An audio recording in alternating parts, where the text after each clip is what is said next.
사람의 본성은 원래 육신의 소욕을 따르며 탐욕과 방탕을 추구하기에 하나님께 온전히 순종하며 하나님께서 기뻐하시는 종으로 사용되기 위해서는 혹독한 훈련이 필요합니다. 그래서 야곱은 20여 년, 요셉은 15여 년, 모세는 40여 년 동안 고단하고 팍팍한 인생의 훈련장에서 입에서 단내가 나는 훈련을 받았어요. 모세의 인도로 애굽을 빠져나온 200만 명의 이스라엘 백성들도 40여 년 동안 거칠고 메마른 광야에서 혹독한 훈련을 받았지요. 그 훈련의 목적은 하나님과 동행하는 영적 습관을 들이며 하나님의 뜻을 깨닫고 그 뜻대로 살아가는 영적 훈련임은 두말할 나위가 없어요. 성령의 사람을 만드는 기도 훈련 매뉴얼. 나는 이렇게 기도해서 하나님을 만났다.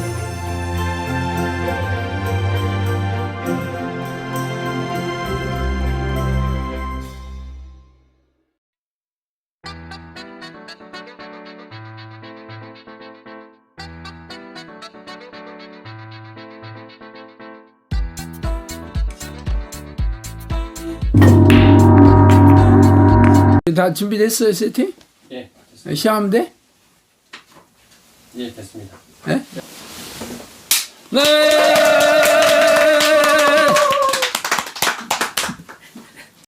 목사님, 오늘은 회개 기도에 대한 부분을 짚어주셨으면 좋겠습니다. 수많은 교회 목사님들께서는 예수 그리스도를 주라 시인했고 그것이 결국 예수님께서 내 모든 죄를 십자가에서 대속하신 것을 믿는 거다라고 말하거든요. 그래서 그런 말씀을 들으면은 그래 내가 아직 죄가 많고 부족하지만 믿음으로 칭의해 주신 거지 하면서 마음이 편해져요.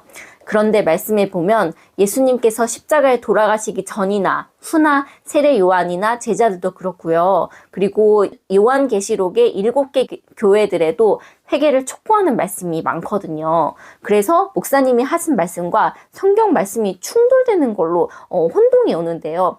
예수님의 십자가 대속의 은혜를 어떻게 받아들이고 회개해야 되는지 알려주세요. 천국에 가는 조건은 진짜 회개하라 천국에 가까웠느니라. 예수님이 공생의 첫마디도 그랬고 세례 요한도 예수님과 동일하게 얘기했죠. 예수님께서 십자가에 돌아가심으로 우리의 죄를 대신해서 죄를 용서하는 문을 열어주신 건 사실입니다. 예수님이 그렇게 십자가에서 우리의 죄를 대신해서 용서하는 길을 열어주시지 않았다면 세상에 단 한 사람도 이 문제를 해결할 수가 없어요. 왜냐하면 성경에는 모든 사람이 다 죄인이고 사람의 노력, 의지, 본인의 능력으로는 이 문제를 해결할 수 없다라고 선포하셨기 때문이에요. 그래서 사람들이 예수 그리스도의 십자가의 보혈의 공로를 힘입어서 자신의 죄를 회개하고 죄사함을 받아서 하나님과 화목하게 돼서 천국에 갈 수 있는 구원의 문이 열린 건 사실이에요. 그렇지만 문제는 자신이 회개한 죄에 대해서만 용서를 받았다는 거죠. 회개하지 않은 죄까지 그냥 예수님이 알아서 셀프 회개해 주셨다는 얘기는 없습니다. 그게 사실은 현대교회에서 잘못 가르치고 있는 부분입니다. 예수님께서 십자가에 돌아가셨다는 건 온 인류의 죄를 대신해서 돌아가셨다는 것은 자신의 죄를 철저하게 인정하고 예수님의 보혈의 공로를 의지해서 회개하는 그 죄만을 용서해 주셨다는 거지. 회개하지 않은 현재의 죄나 혹은 미래의 죄까지 용서해 주셨다 하는 것은 거짓말입니다. 만약에 그게 사실이라면 지금 세상 사람들은 하나님 믿지 않잖아요. 당연히 자신의 죄를 인정하지도 않죠. 회개하지 않죠. 그러면 회개하지 않았어도 예수님이 온 인류의 죄를 대신해 돌아가셨다면 그 사람들 죄도 용서받아야 되는 거잖아요. 옛날에 회개 한번 했기 때문에 그걸로 다 유효해요 라고 얘기하는 거는 말도 안 돼요. 예를 들어서 내가 도둑질을 해서 감옥에 들어갔다고 봅시다.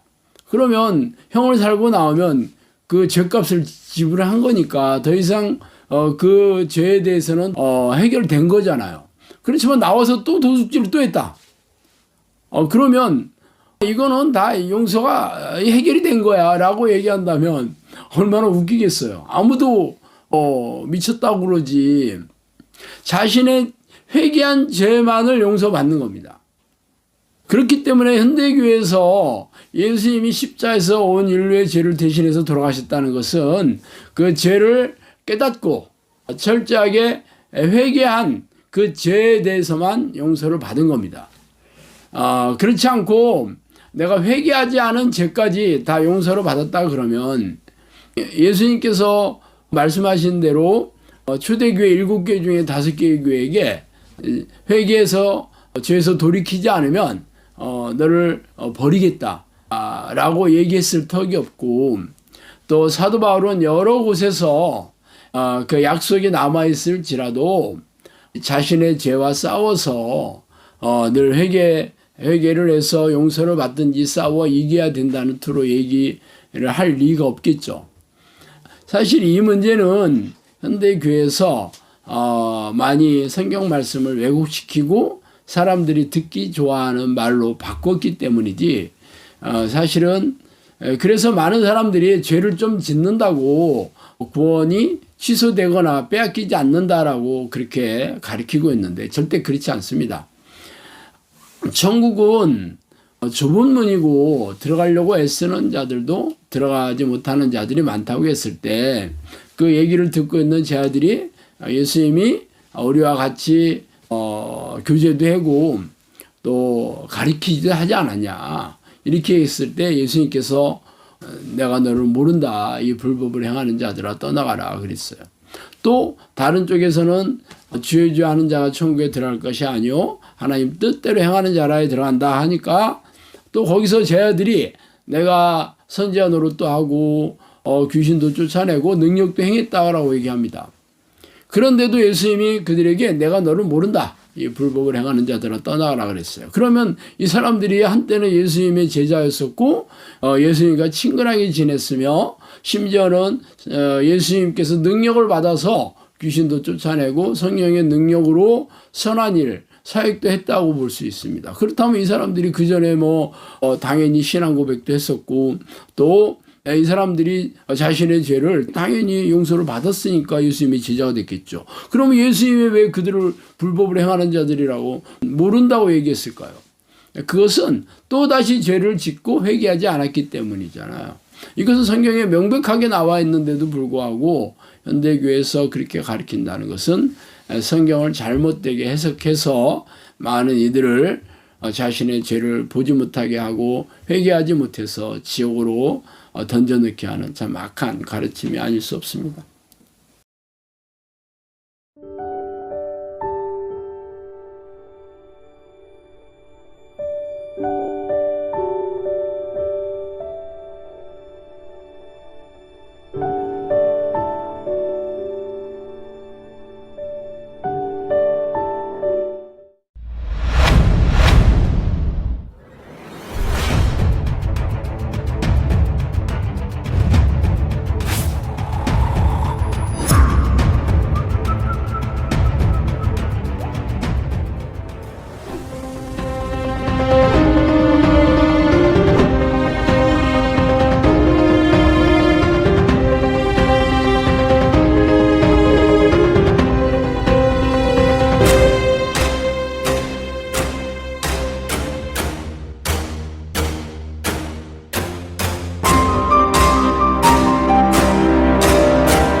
목사님. 진짜 죄를 짓고 회개하고 이게 저희들의 삶의 반복인 것 같아요. 네. 근데 저희가 죄를 짓고 회개하면 하나님이 다 용서하실 거라는 거는 믿고 알고 있는데요. 습관적인 죄는 죄 짓고 회개하고 계속 반복하고 싶진 않은데 자꾸 이게 안 고쳐지는데요. 이 습관적인 죄를 이기는 방법은 어떻게 해야 되는 건가요? 그렇게 어려운 걸 간단하게 물어보면 되나?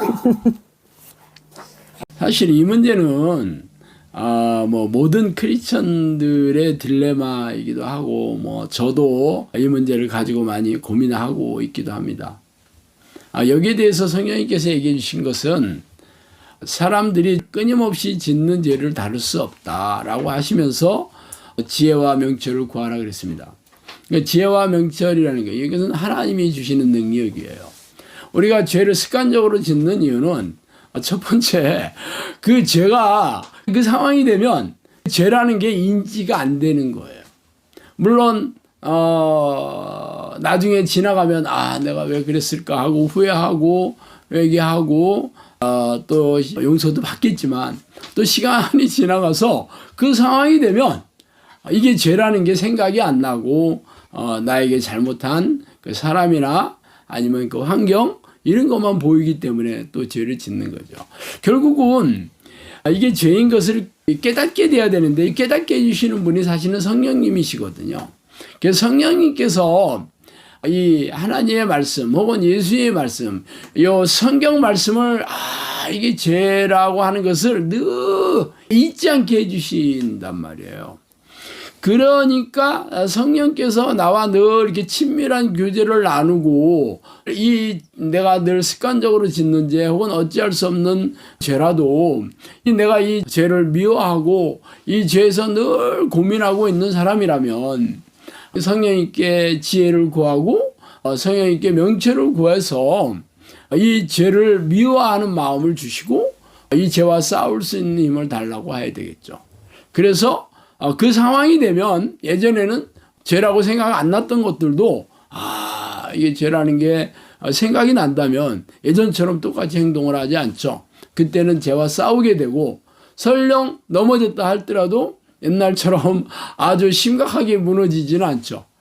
금방 죄를 깨달으면 상대방에게 용서를 빨리 구하고 내가 하나님께도 회개를 금방 하게 되면 이 타격이 그렇게 심하지 않거든요. 상황이 심각해져서 후폭풍이 길어지면 사실은 이게 회복되는 것도 어렵고 또 내가 회개하는 것도 마음이 이 죄로 인해서 마음이 이렇게 어두워져 있거든요. 이제 기도가 막혀 있는 상태라 회개도 사실 하고 싶지 않고 회개한다 그래도 그냥 입으로만 달싹거리는 회개가 되지 마음 깊은 곳에서 회개가 잘 안 나. 그러니까 이것을 회복되는 데는 굉장히 오래 걸리고 힘듭니다. 또 사람한테도 용서를 구하는 것도 쉽지 않아요. 그래서 결국 늘 잘 싸운다는 것은 이 죄를 빨리 캐치하고 또 즉시 내가 진 죄라고 인지가 된다면 즉시 사람과 하나님 앞에 용서를 구하는 이런 태도가 이게 싸우는 능력이거든요. 이런 것들이 점차 나아져야 되는 거죠. 근데 이런 것들이 오래돼도 잘 안 나아진다는 것은 그만큼 기도가 깊어지지 않았다는 거고 성령께서 아직도 나에게 이 죄 문제를 다룰 수 있는 힘을 덜 주셨다는 거니까 사실은 더 하나님과 깊고 친밀한 교제, 기도의 습관을 더 드려야 되겠습니다. 목사님, 정말 저희들이 아무리 죄를 벗어나려고 해도 사람의 지혜와 능력으로는 못 벗어나는 것 같아요. 그런데 어떤 분들은 내가 크게 잘못한 것 없이 바르게 살아온 것 같은데 무엇을 도대체 회개해야 되냐 하고 질문하시는 분들도 많은데요. 이런 분들은 어떻게 회개할 수 있을까요? 그럼 회개 안 하면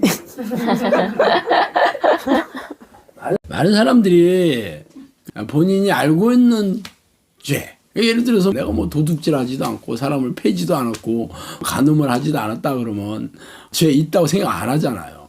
게다가 이제 크리스천들이라면 성경을 읽고 이게 진짜 죄구나 하고 인정한 거는 죄라고 생각하겠지만 그렇지 않은 것들을 죄라고 받아들이기 어렵습니다. 우리 현대교회는 지금 죄에 대해서 그렇게 가르치고 또 죄에 대한 회개를 촉구하거나 회개하지 않았을 때는 지옥으로 가게 된다는 것을 가르치지 않기 때문에 실제로 교회를 다녀도 성경에서 말하는 죄에 대해서 무지한 사람들이 굉장히 많이 있습니다. 또 성경을 잘 읽지도 않아. 뭐 읽는다 하더라도 피상적으로 그냥 사건이나 인물 중심으로 읽지 아주 성경 깊숙한 곳에 하나님 말씀하신 데에 대한 이해도 부족하고 깨달음도 부족하죠.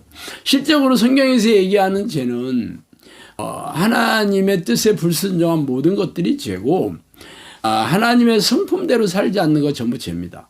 그리고 끊임없이 기도하지 않은 것도 죄고 말 그대로 하나님께서 내가 거룩하니 너희도 거룩해라 그러거든요. 거룩하게 살지 않는 게 죄예요.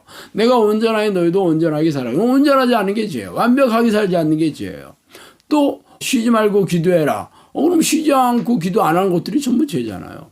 무엇보다도 하나님을 내 목숨같이 목숨을 바쳐서 사랑하지 않은 모든 것들이 죄인데 사실 많은 사람들이 하나님보다 자기를 더 사랑하면서 자기를 우상으로 살고 있잖아요. 그래서 내 마음과 육체 원하는 것을 하면서 교회를 다니거든요.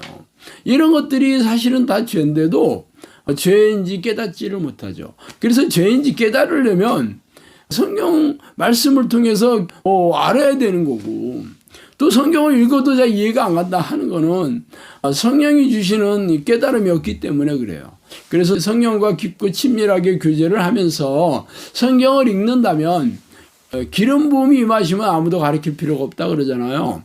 그래서 내가 성령께서 이 죄에 대해서 깨닫게 해주시고 성경을 읽을 때나 기도할 때나 혹은 어떤 성경 교사들의 가르침을 받을 때, 설교를 들을 때도 얼마든지 깨닫게 해주시잖아요. 그러면 내가 성경에서 말하는 죄에 대해서 잘 알게 되는 거죠.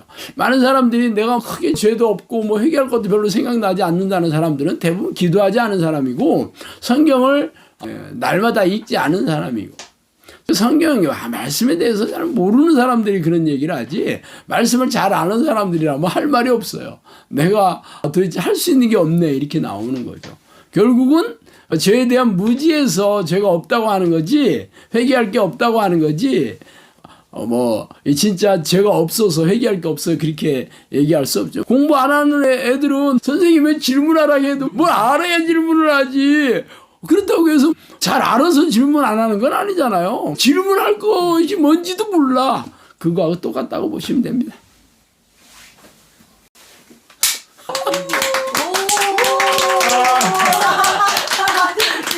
잘했어. 기도란 하나님을 만나 대화하고 교제하는 영적 행위예요. 그러나 영적인 눈을 뜨고 하나님의 음성을 듣고 깨달음을 얻는 기도를 하는 것은 쉬운 일이 아니에요. 우리에게 성경에 기록한 하나님의 뜻을 따라 성령의 인도함을 경험한 영적 지도자의 코칭이 절대적으로 필요한 이유입니다. 기도를 열심히 하려고 하지만 하나님과 동행하는 기도의 수준에 오르지 못하기에 형통한 삶과 평안한 인생은 그림의 떡일 뿐이죠. 기도에 대한 책들이 시중에 적지 않게 나와 있지만 정작 삶의 현장에서 실제적이고 구체적으로 적용할 만한 매뉴얼은 찾아보기 어려워요. 기도에 대해 추상적이고 모호한 개념을 소개하는 책이 아니라 삶의 현장에서 꼭 끼고 다니며 필요할 때 지체 없이 찾아보는 매뉴얼만 있다면 어두웠던 영혼을 환하게 밝아지게 할 수 있겠죠. 그래서 이 책을 쓰게 되었어요. 우리의 영혼의 등불을 밝힐 크리스천 영성학교 신목사의 성경적인 기도 가이드